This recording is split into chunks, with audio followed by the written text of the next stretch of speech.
Awesome. So I want to talk about the gift of worry. All right.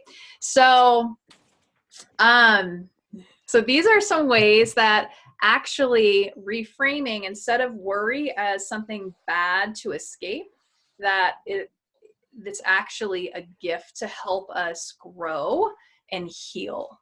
Okay.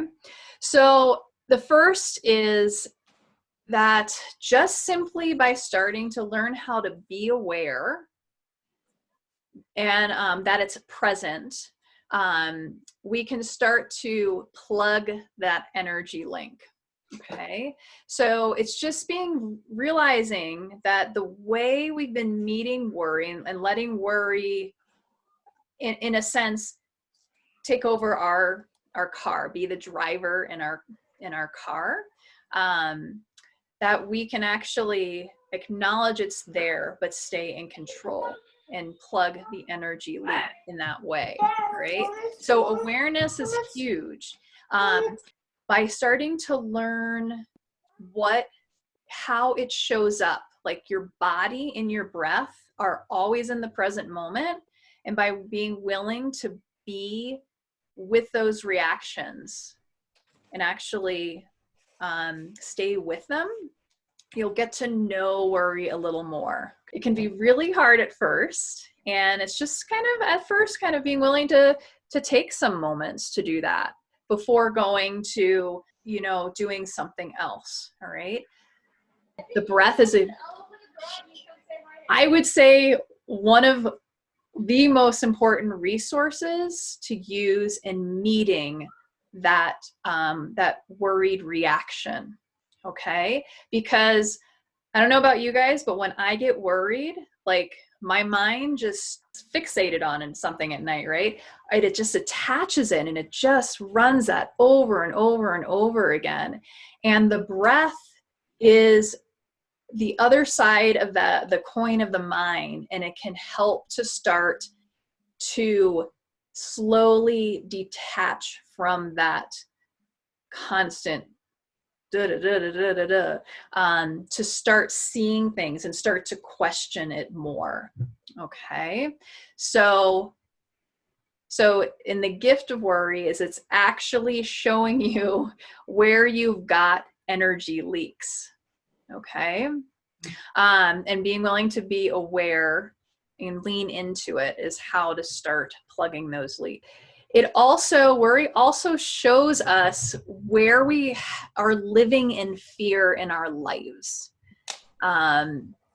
Especially if you become aware of it and watch it, you'll start to notice patterns of where you worry most, what you're worrying most about.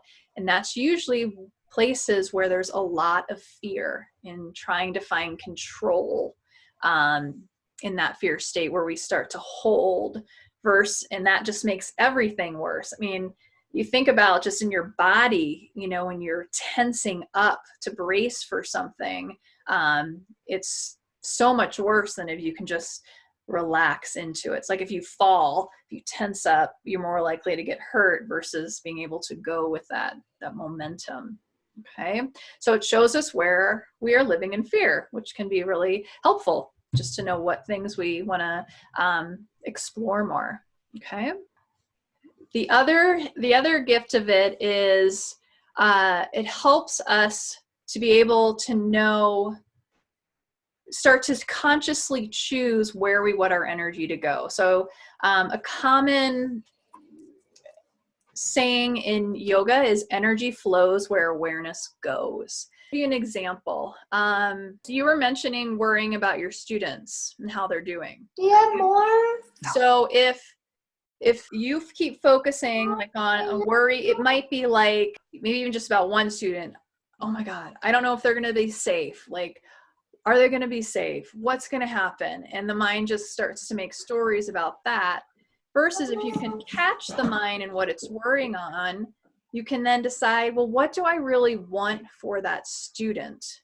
And let me actually, even though I don't know what's going to happen, I'd rather put energy into wishing them safety, wishing them health, like actually putting that out there and asking the universe, God, whatever your belief system is, to hold that person, you know, and take care of them.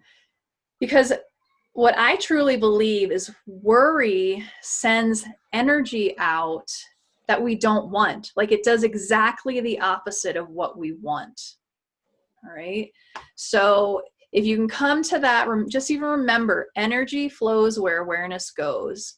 When worry comes up, the gift of it is that you can then consciously choose, no, I want to go here. It helps to remind you, to practice reminding yourself where you want to go, where you want things to be, whether they may or may not. But again, if we're going to have energy moving, we might as well try to direct it in a place that that is just feels more helpful and where what you'd like to accomplish.